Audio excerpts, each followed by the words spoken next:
So what's involved in the appraisal process? Well, if there's any kind of financing attached to an offer for a property, basically any offer that's not cash, then a bank is usually going to require an appraisal to make sure that the property that they're lending money on is actually worth what the offer is being made for. So for example, they don't want to lend $1 million on a house that's only worth $500,000, because if the borrower decides to stop paying, they don't want to be left with a house that they can't sell and make their money back. They need to make sure that they're making a good, secure investment. They'll be able to make their money back if anything goes south.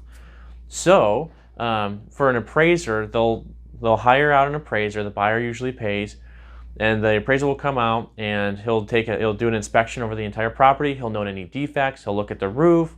He'll look at all the walls. He'll look at everything, the appliances, and he'll test everything. He'll test the AC. He'll test the heat, all that kind of stuff.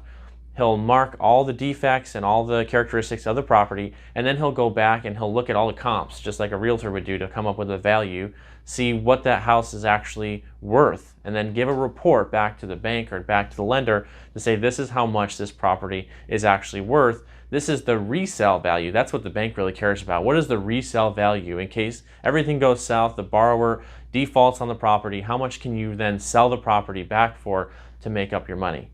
So that number goes back to the lender.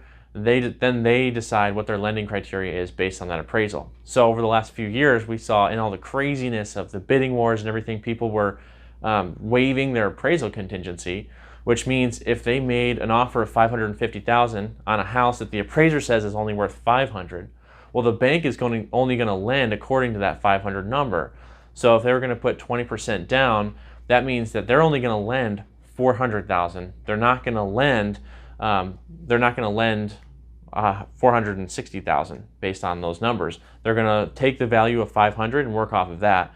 Anything above that, then if you're going to waive the appraisal contingency, then that means you have to come up with that extra cash out of your own pocket to satisfy that number, because the bank's not going to make a crazy investment based on numbers that you just really want this house. That's not how a lender is going to work, even in crazy markets like this.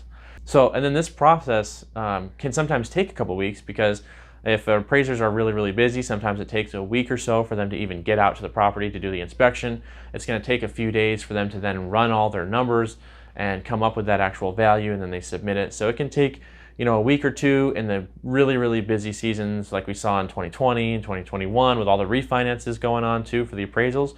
We were seeing appraisals last, they wouldn't get done for 2 or 3 weeks or even longer sometimes because of the demand. But that's why they're so important. Usually there's an inspection, and then there's comps that they do afterwards. They need to provide some kind of a value to justify the financing to the lender.